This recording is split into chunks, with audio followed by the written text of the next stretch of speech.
Bearskin by Pyle, illustrated by Trina, Hyman.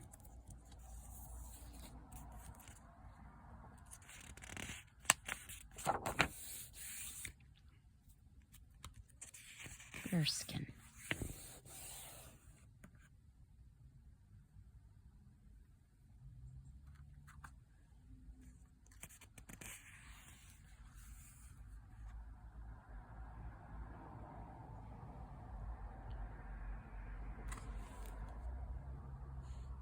There was a king traveling through the country, and he and those with him were so far away from home that darkness caught them by the heels, and they had to stop at a stone mill for the night because there was no other place handy.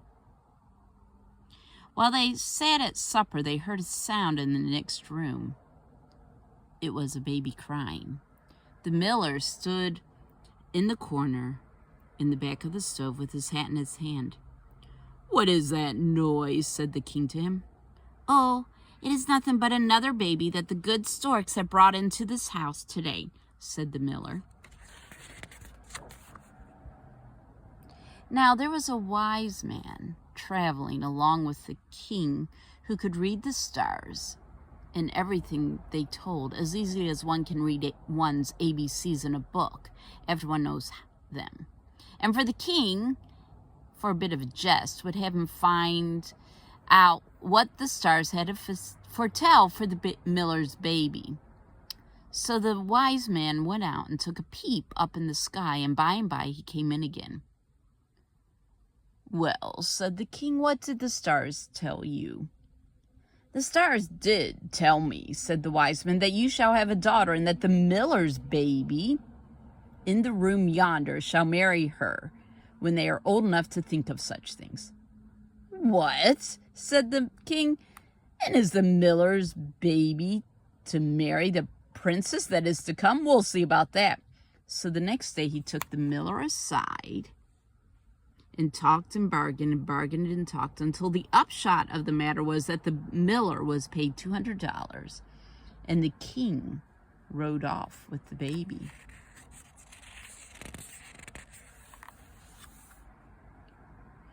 As soon as he came home to the castle, he called his chief forester to him.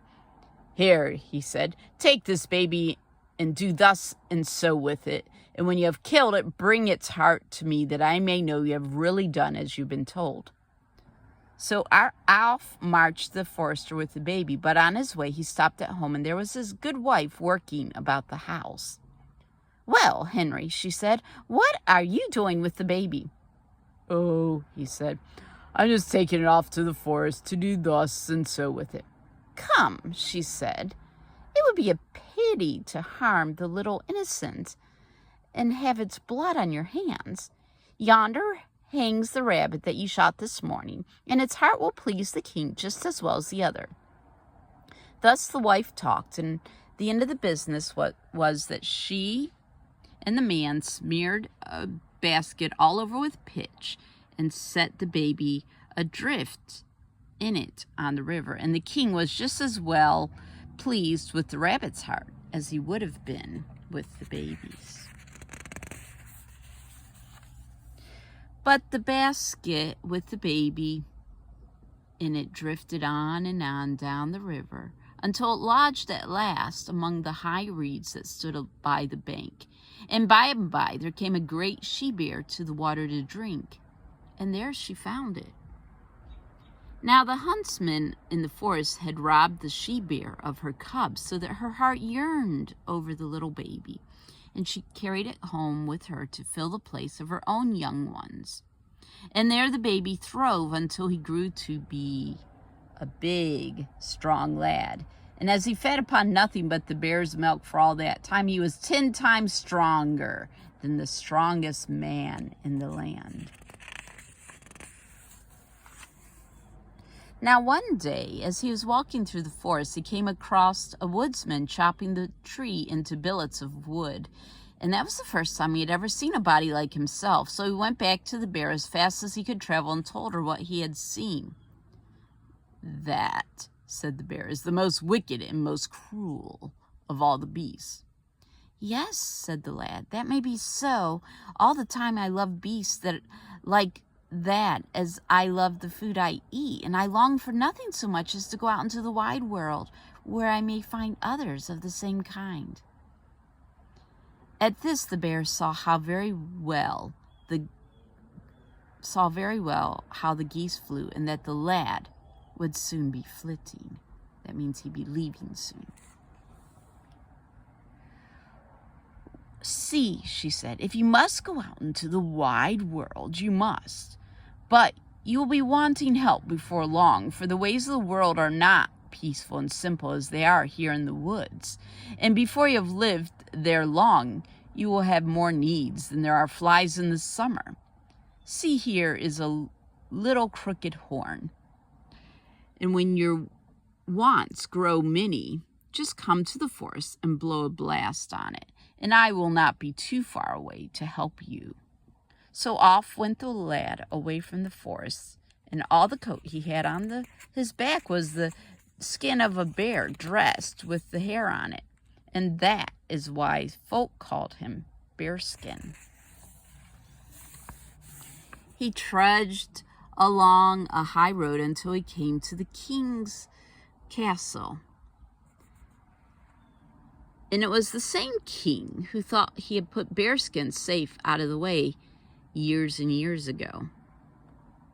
Now the king's swineherd was in want of a lad, and as there was nothing better to do in that town, Bearskin took the place and went every morning to help drive the pigs into the forest where they might eat acorns and grow fat. Now one day there was a mighty stir throughout the town, folk crying and making a great hubbub. What is it all about? Says Bearskin to the swineherd. What? And did he not know what the trouble was? Where had he been all his life that he heard nothing of what was going on in the world? Had he never heard of the great fiery dragon with 3 heads that had threatened to lay waste all the land unless the pretty princess were given up to him? And this was the very day that the dragon had come for her, and she was to be sent up on the hill and back of the town. And that is why all the folk were crying and making such a stir. So, says Bearskin, and is there never a lad in the whole country that is man enough to face the beast? Then I will go myself, if nothing better is to be found. And off he went, though the swineherd laughed and thought it all a bit of a jest. And by, Bearskin came to the forest, and there he blew a blast upon the little crooked horn that the bear had given him. And presently came the bear through the bushes so fast that the little twigs flew behind her. And what is it that you want? She said. I would like, said Bearskin, to have a horse, a suit of silver and gold armor that nothing can pierce, and a sword that shall cut through iron and steel, for I would like to go up on the hill to fight the dragon and free the pretty princess at the king's town over yonder. Very well, said the bear. Look in back of the tree yonder, and there you will find just what you want. And yes, sure enough, there they were in back of the tree, a grand white horse that chomped his bit and pawed the ground till gravel flew, and a suit of gold and silver armor, such as a king might wear. Bearskin put on the armor and mounted the horse, and off he rode to the high hill in back of the town.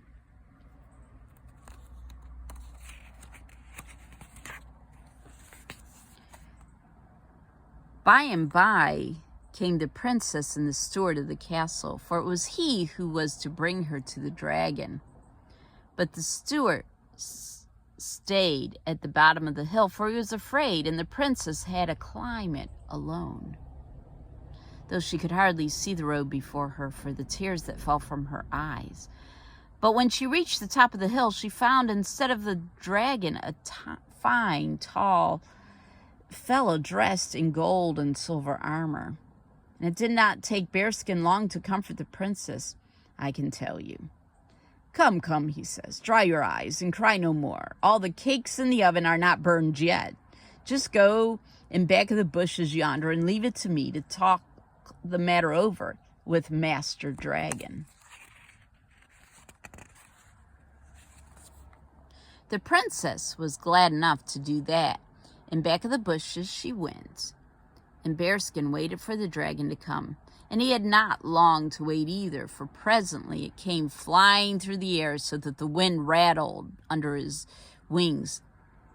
Dear, dear, if one could have but been there to see the fight between Bearskin and the dragon, for it was well worth the seeing, that you may believe. The dragon spit out flames and smoke like a house of fire, but he could do no hurt to Bearskin, for the gold and silver armor sheltered him, so that not so much as one single hair of his head was singed. So Bearskin just rattled away the blows at the dragon, slish, slash, snip, clip, until all 3 heads were off, and that was the end of it. After that, he cut off the dragon's tail from the 3 heads of the dragon and tied them up in his pocket handkerchief. Then the princess came out from behind the bushes where she had lain hidden and begged Bearskin to go back with her to the king's castle, for the king had said that if anyone had killed the dragon, he would have her for his wife. But no, Bearskin would not go to the castle just now, for the time was not yet ripe. But if the princess would give to him, he would like to have the ring from her finger, the kerchief from her bosom, and the necklace of gold beads from her neck. The princess gave what he asked for and a sweet kiss into the bargain.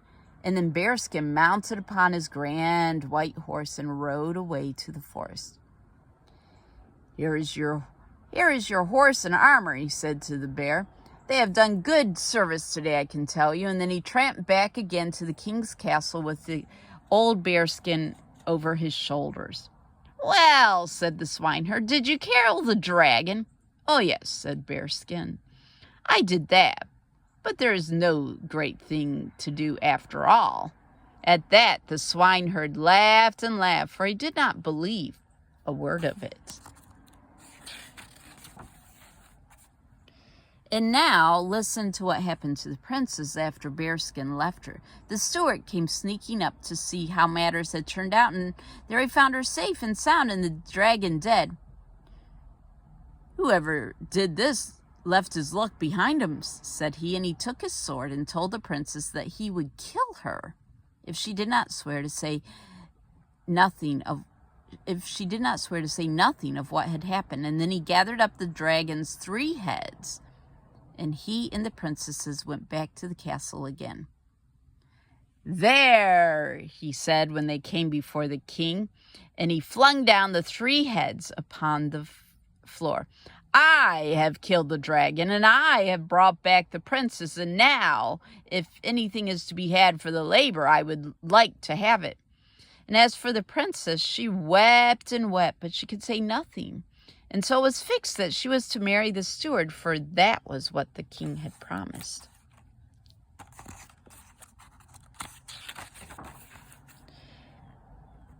At last came the wedding day, and the smoke went up from the chimneys and clouds, for there was to be a grand wedding feast, and there was no end of good things cooking for those who were to come. See now, said Bearskin, as to the swineherd where they were feeding their pigs together out in the woods, as I killed the dragon over yonder, I ought at least to have some of the good things from the king's kitchen. You shall go and ask for some of the fine white bread and meat, such as the king and the princess are to eat today. Dear, dear, you should have seen how the swineherd stared at this and how he laughed, for he thought the other must have gone out of his wits. But as for going to the castle, no, he would not go a step. That was the long and short of it.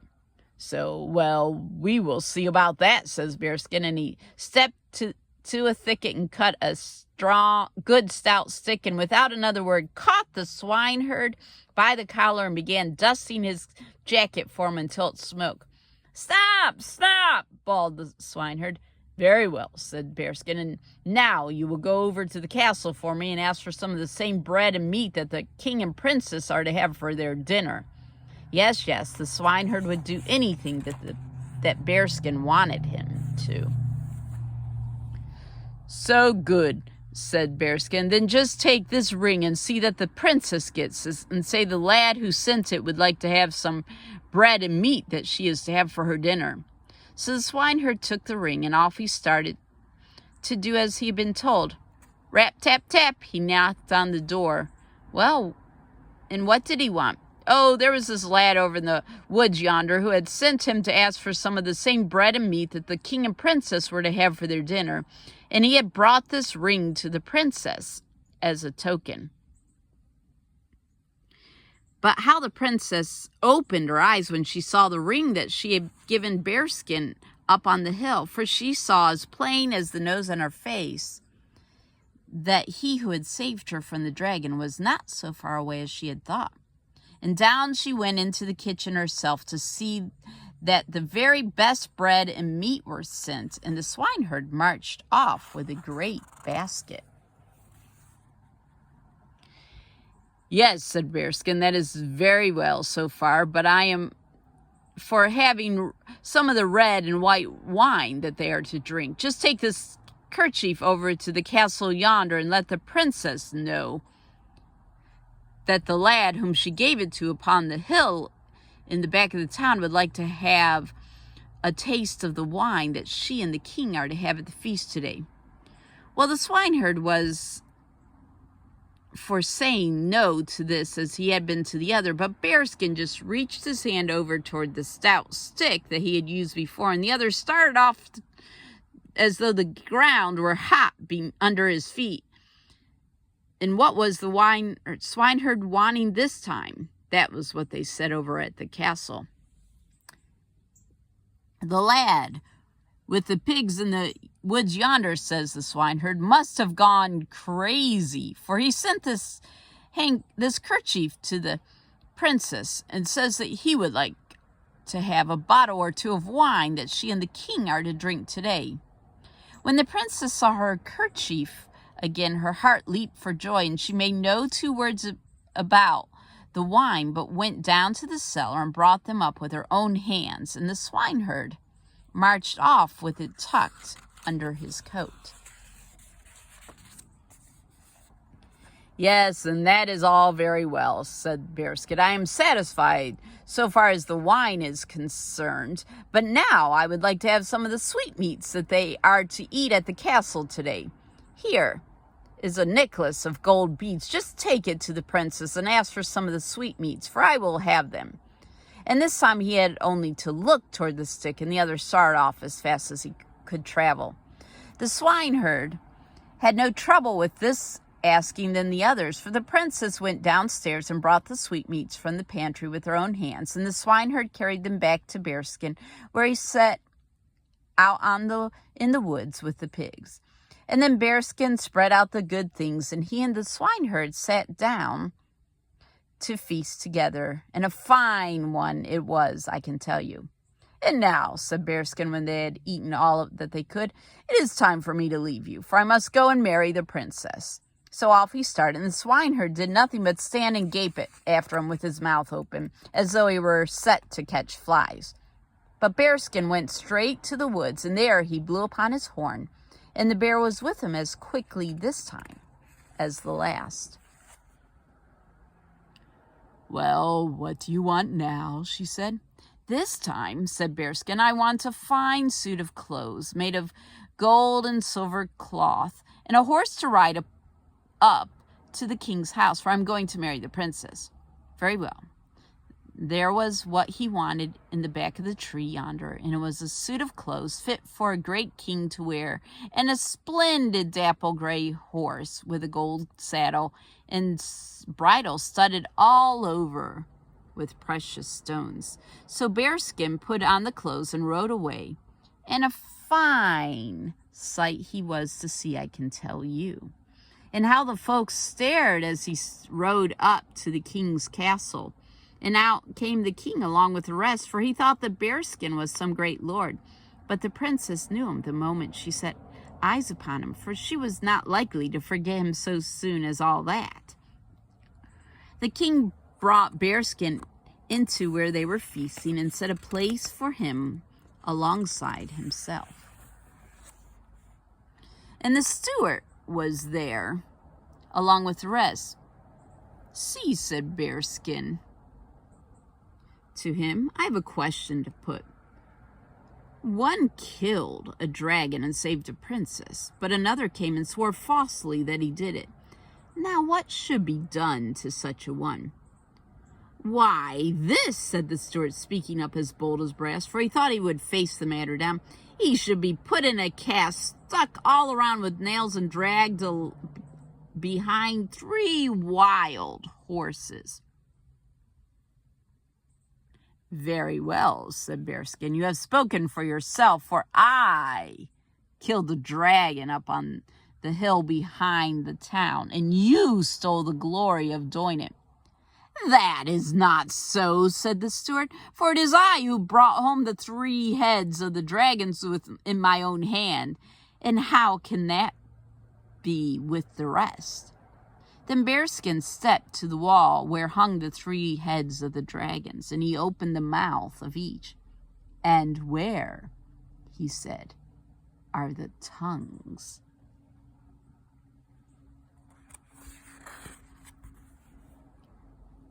At this, the steward grew as pale as death. Nevertheless, he still spoke up as boldly as ever.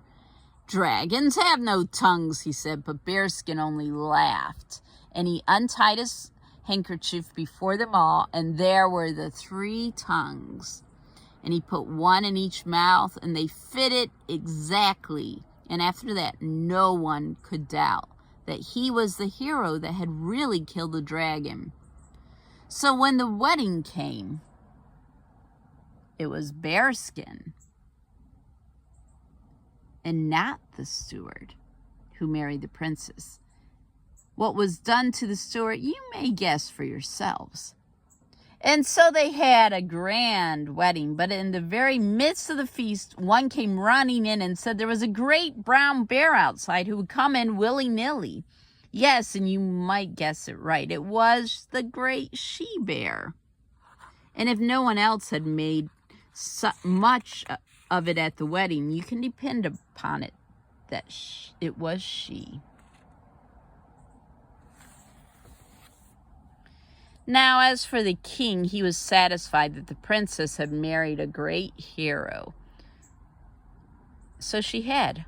Only he was the miller's son after all, though the king knew no more of that than my grandfather's little dog, and no more did anybody but the wise man for that matter, and he said nothing of it, for wise folk don't tell all that they know.